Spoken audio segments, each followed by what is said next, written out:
বাবাকে কিন্তু ফোনে পাচ্ছি না, মানে অনেকক্ষণ হয়ে গেছে আমরা চেষ্টা করছি। আর তুমি তো বললে যে কলেজেও যায়নি। না, আমি চলে আসার পর যদি গিয়ে থাকে তাহলে একটা হতে পারে। আচ্ছা, আমি একটা কাজ করছি, আমি গুড্ডিকে ফোন করছি, তাহলে জেনে যাবো না? না না, গুড্ডিকে ফোন করার কি দরকার? হ্যাঁ, গুড্ডিকে না ফোন করবে, জেঠুমনি স্কুলের কাউকে ফোন করবে। দেখো, আমি কাকে কি কারণে ফোন করব সেটা কি তোর ডিরেকশনে করবো পিকলু? এতটাও বলিস না। পিকলু, তুই বরং একবার স্কুলে ফোন করে দেখ। আঙ্কেল, এখন স্কুলে কাকে ফোন করবে? স্কুল তো অলরেডি ছুটি হয়ে গেছে। সেটা তো একটা কথা। কি যে অশান্তিতে রাখে না লোকটা, বাঁচতে ইচ্ছে করে না, মরে যেতে ইচ্ছে করে একেবারে। এই একটা মানুষ সারাটা জীবন এই একই রকম থেকে গেল, কোনোদিন কারো কথা শুনলো না।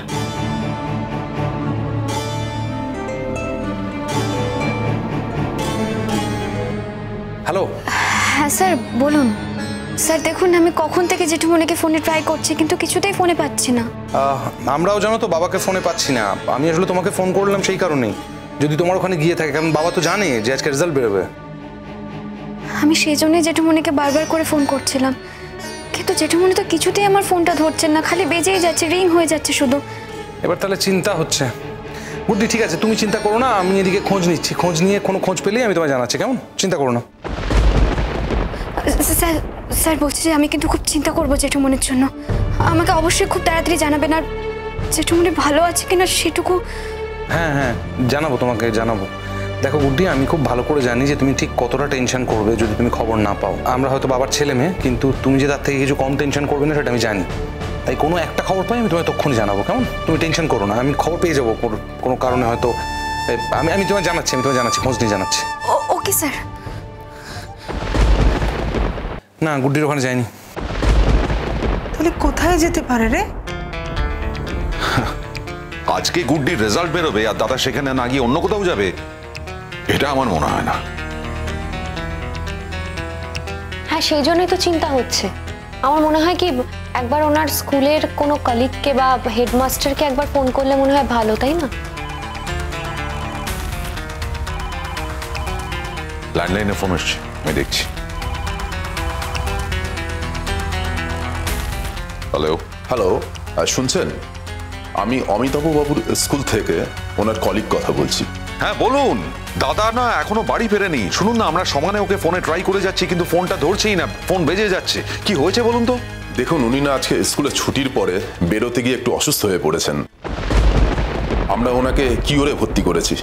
তখন আর আপনাদের খবর দিয়ে আপনাদের জন্য আর অপেক্ষা করার উপায় ছিল না।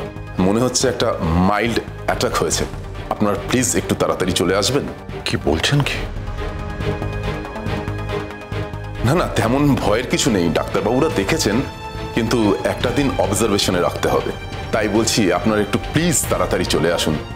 আর আপনি কে বলছেন একটু জানতে পারি? আমি ওর মেজ ভাই কথা বলছি। এখানে বাড়ির সবাই আছে। আচ্ছা, আপনার পরিচয়টা? আমার নাম প্রদীপ রায়, আমি ওনার কলিগ। হ্যাঁ প্রদীপবাবু, আমি তো বোধহয় আপনাকে চিনি, আপনাকে দেখেছি। ঠিক আছে, আমরা এক্ষুনি পৌঁছে যাচ্ছি, এক্ষুনি। হ্যাঁ।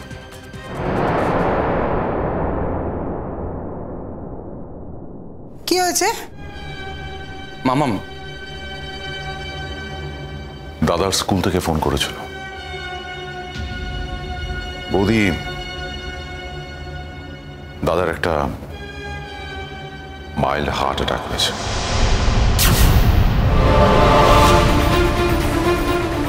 আমরা অবশ্য বলেছে যে খুবই মাইল্ড অ্যাটাক, চিন্তার কিছু নেই।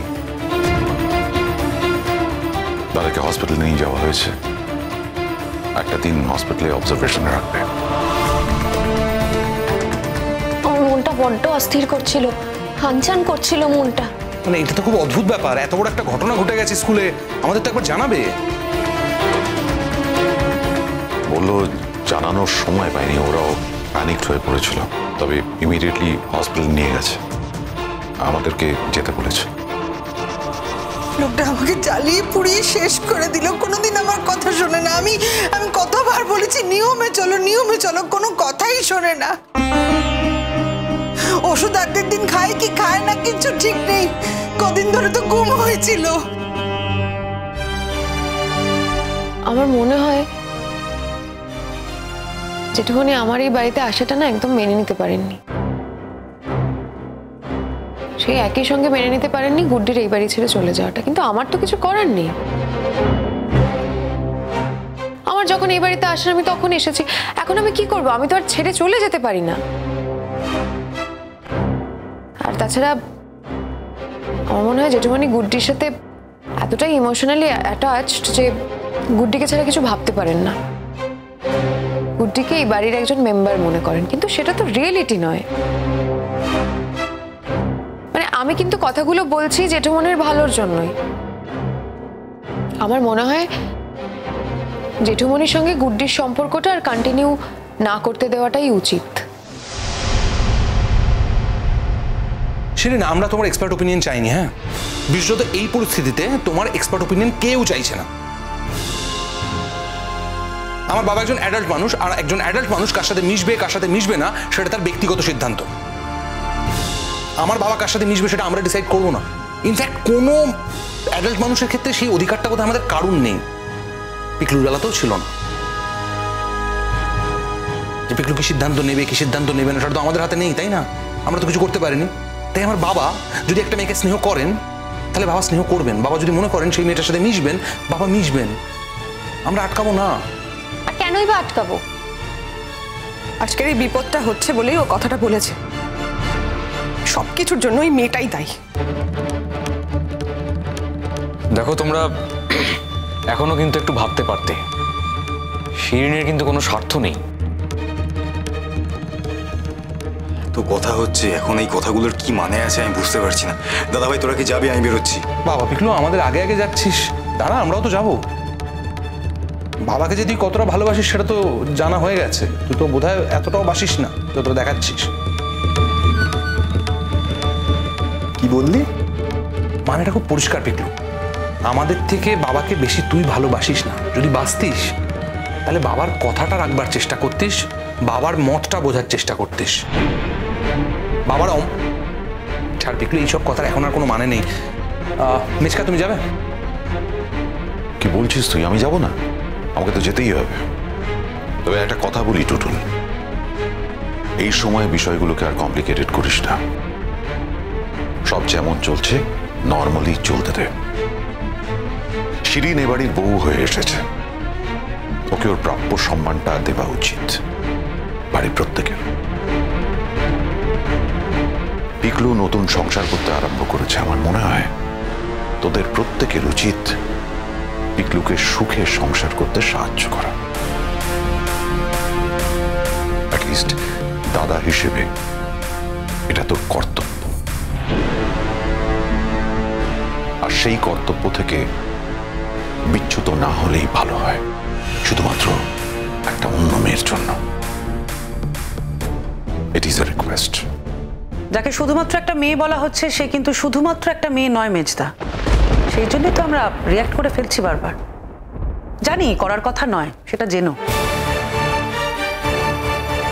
আসলে মেয়েটা এখন এবারই প্রাণ হয়ে গেছে, সেটা তোর মতো কেউ কেউ স্বীকার না করতে পারে, কিন্তু তাতে ঘটনাটা মিথ্যে হয়ে যায় না।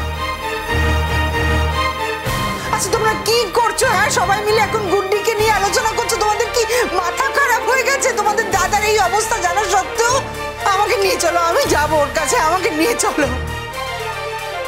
মামা আমি যাচ্ছি, দরকার পড়লে আমি তোমাকে নিয়ে যাবো। চল চল, আমাকে নিয়ে চল। কিছু মনে করো না বৌদি, এইটুকু কথা ওকে আমায় বলতেই হতো। তুমি কোনো চিন্তা করো না, আমরা এখন যাচ্ছি, বড়দাকে একদম সুস্থ করে বাড়ি নিয়ে ফিরে আসবো। তোমার কোনো চিন্তা নেই, চল।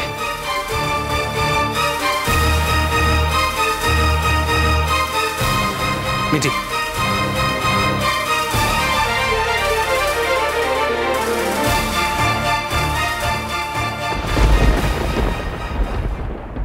গুড্ডি, এই যে তুই আমার শ্বশুর বাড়িতে আসছিস, আমাকে তো বলে আসবি একবার। মানে আমারও তো একটা বক্তব্য থাকতে পারে যে তুই কখন আসবি না। শিরিন দিদি, আমি শুধু তোমার শ্বশুর বাড়িতে আসিনি, আমি আমার শ্বশুর বাড়িতেও এসেছি। গুড্ডি গুড